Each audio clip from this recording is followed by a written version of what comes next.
सभी स्टूडेंट्स को नमस्कार। बेटा, जैसा कि आप लोगों के साथ प्रॉमिस किया गया है कि आप लोगों के साथ सभी विषयों के इम्पोर्टेंट क्वेश्चंस मेरी तरफ से शेयर किए जाएंगे और रणनीति शेयर की जाएगी। और इस श्रृंखला में हम लोग डिस्कस करने वाले हैं फ़िलहाल पब्लिक एडमिनिस्ट्रेशन का सेकंड पेपर है, बीए पार्ट फर्स्ट का।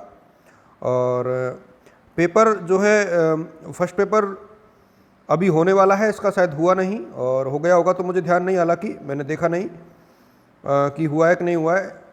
लेकिन आप लोग जो है इस पेपर को थोड़ा अच्छे से पढ़ें। ये पेपर शायद 18 तारीख को है, तो इस पेपर को आप लोग फर्स्ट पेपर को देख लें। उसके बाद सेकंड पेपर चूँकि रिवील हम कर ही देंगे आज, पब्लिक एडमिनिस्ट्रेशन इन इंडिया।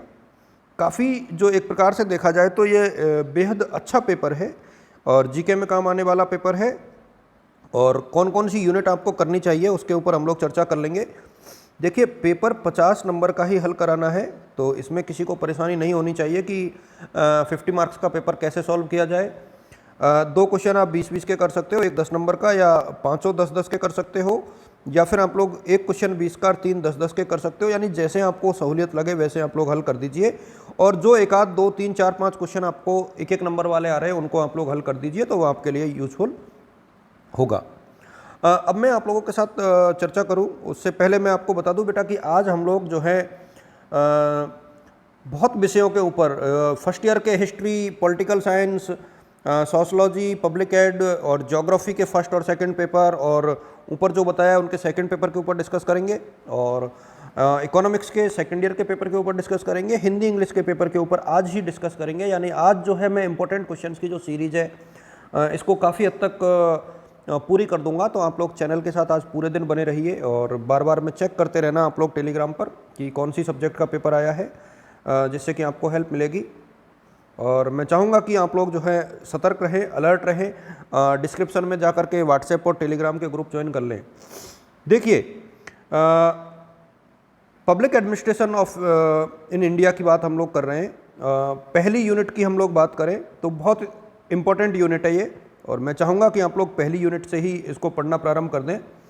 और पहली यूनिट में क्या इंपॉर्टेंट है, देखिए, पहला तो ये है, जो एक क्वेश्चन है वो तो यहाँ से आएगा आपका कि salient features of Indian administration since independence, यानी स्वतंत्रता के से लेकर के अब तक भारतीय प्रशासन की प्रमुख विशेषताएं कौन कौन सी रही हैं।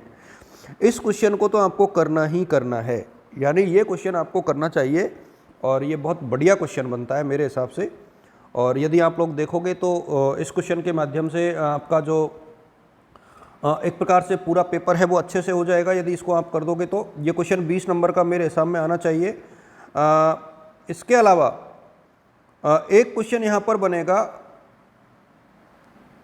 भारतीय प्रशासन में ब्रिटेन की जो लेगेसीज है, यानी जो ब्रिटेन से कौन कौन सी विशेषताओं को हमने लिया है, लेकिन 1919, 1909 और 1935 के जो भारत शासन अधिनियम है उनमें भारत के प्रशासन की कौन कौन सी चीज़ों को शामिल किया गया है, उनके बारे में थोड़ा सा आपको याद कर लेना चाहिए, यानी इनकी विशेषताओं को याद करना चाहिए। यहाँ से भी क्वेश्चन बनेगा, और इस यूनिट से आपको 20 नंबर का बड़ा क्वेश्चन और 2 क्वेश्चन 10-10 नंबर के, यानी ये 20 नंबर, और 2 नंबर जो है 2 क्वेश्चन 1 नंबर के, यानी 42 नंबर का पेपर आप 50 में से इसी यूनिट से कर सकते हो। तो इसको छोड़ना नहीं है। आपके साथ सिर्फ आपको एक क्वेश्चन तो ये विशेषताओं का याद करना है, 3 क्वेश्चन 1919, 1909 और 1993 के जो भारत शासन अधिनियम है उनकी विशेषताओं को याद करना है, और ये पेपर जो सेगमेंट है आपका कंप्लीट हो जाएगा। और जो स्टूडेंट्स मेरे साथ जुड़े रहेंगे, मैं आपको बता दूं बेटा कि इन पहली यूनिट के जो क्वेश्चंस के आंसर हैं वो भी मैं आप लोगों के साथ शेयर करूंगा देर रात तक या कल मॉर्निंग तक। चूँकि पब्लिक एडमिनिस्ट्रेशन मेरे कभी ऑप्शनल सब्जेक्ट रहा है यूपीएससी में, सिविल सर्विसेज में, तो मैं इसको कराने का प्रयास करूँगा। यूनिट सेकंड से हम लोग बात करें तो भारत में जो है प्रेसिडेंट की शक्तियों के बारे में पूछा जा सकता है, और निर्वाचन प्रक्रिया के ऊपर पूछा जा सकता है, क्योंकि ये प्रक्रिया अभी चल रही है। तो एक क्वेश्चन आप प्रेसिडेंट के बारे में, राष्ट्रपति की शक्तियों के बारे में पढ़ लें। इसके अलावा आप लोग जो है केंद्रीय जो सचिवालय है, ऑर्गेनाइजेशन और उसके जो कार्य हैं केंद्रीय सचिवालय के, वो ज़रूर पढ़ लें, क्योंकि एक क्वेश्चन यहाँ से बनेगा, ये बनता ही बनता है। तो ये 2 क्वेश्चन आप लोग यहाँ से करें। प्राइम मिनिस्टर के बारे में भी पढ़ लें। वो इसलिए क्योंकि प्रधानमंत्री आजकल डायनेमिक पर्सनालिटी के हैं और उनके बारे में चर्चा बहुत होती है, तो क्वेश्चन पूछा जा सकता है। इसके अतिरिक्त एक और चीज़ मैं आप लोगों के साथ शेयर करना चाहूँगा बेटा कि यदि आप लोग इन फ्यूचर में आरएस की तैयारी कर रहे हो, तो मैं बीच में इसको इसलिए कह रहा हूँ क्योंकि मेरे एक जो क्लोज फ्रेंड है शांतनु सर, उन्होंने एक इंस्टीट्यूट खोला है, सरदार पटेल इंस्टीट्यूट कोटा, आप गूगल पे देख सकते हो। तो वहाँ से आप लोग यदि देखोगे तो आप लोग आ सकते हो पढ़ने के लिए। आरएस प्री के लिए मात्र 10,000 रुपये फ़ीस रखी गई है और पूरे कोटा में ये शायद कहीं भी नहीं होगी इस स्तर की फ़ीस। और जब आप पढ़ोगे तो आपको पता लगेगा कि किस तरीके से पढ़ाते हैं।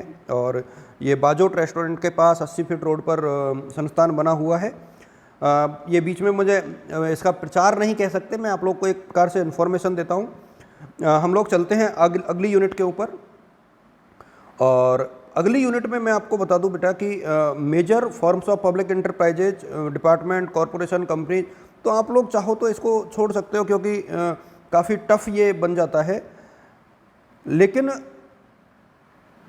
Parliamentary committee on public undertaking, तो ये जो क्वेश्चन है ना, जो संसदीय समिति होती है तीनों प्रकार की, लोक लेखा समिति के साथ साथ जो दो और समितियां हैं, कोपू जिसे कहते हैं, जैसे ये पार्लियामेंट्री कमेटी जो है एक कोपू जिसे कहते हैं, लोक उपक्रमों पर सार्वजनिक समिति, वो भी एक है। तो उसके बारे में, उसके फंक्शंस के बारे में आपको देखना है यूनिट 3 से। यूनिट 4 की हम लोग बात करें तो ये क्वेश्चन बहुत बढ़िया बनता है फाइनेंशियल एडमिनिस्ट्रेशन में, formulation, approval and execution of budget. इसको आप लोग पढ़ लोगे तो एक क्वेश्चन आपको यहाँ से मिल जाएगा, यानी बजट निर्माण की प्रक्रिया, उसको पारित करने की प्रक्रिया और उसको क्रियान्वयन करने की प्रक्रिया। इसके बारे में मैं भी आप लोगों के साथ डिस्कस कर लूँगा। पीएसी यानी लोक लेखा समिति के बारे में मैंने ऊपर भी कहा था, तो पब्लिक जो अकाउंट सर्विसेज है लोक लेखा समिति है, इसके कार्यों के बारे में और इसके संगठन के बारे में पढ़ना है। और कंट्रोल ओवर एडमिनिस्ट्रेशन, तो किस प्रकार से कंट्रोल जो है प्रशासन के ऊपर रखे जा सकते हैं तीनों प्रकार से।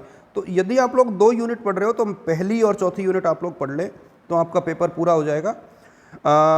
ये जो क्वेश्चंस हैं public account control over administration, इसको आप लोग मेरे साथ भी कर सकते हो, मैं इसको पढ़ा दूंगा देर शाम तक। पर्सनल एडमिनिस्ट्रेशन यानी कार्मिक प्रशासन, और कार्मिक प्रशासन का वर्गीकरण क्या है, लेकिन मुझे लगता है कि यहाँ पर आपको एक क्वेश्चन जरूर आएगा, वो है प्रॉब्लम ऑफ इंडियन एडमिनिस्ट्रेशन। और भ्रष्टाचार के ऊपर एक पूछा जा सकता है, लेकिन एक तो भारतीय प्रशासन की समस्याएं, और एक जो है machinery for the redressal of public grievance, यानी जो समाधान है एक प्रकार से, उसका मैकेनिज्म क्या है, उसका तंत्र क्या है, उसके ऊपर भी क्वेश्चन बनता है। और मैं फिर आपको कह दूं बेटा कि चार्ट्स का प्रयोग है, इनका प्रयोग आपको करना ही करना है, पॉइंट्स को बहुत अच्छे से लिखना है, जिससे कि चूँकि ये पेपर आर्टिकल्स भी इसमें इन्वॉल्व हैं, तो आर्टिकल्स आप लोगों को याद रखने हैं। बढ़िया पेपर है, अच्छे नंबर आप लोगों के आएंगे। मेरी तरफ से all the best, good luck, thank you so much.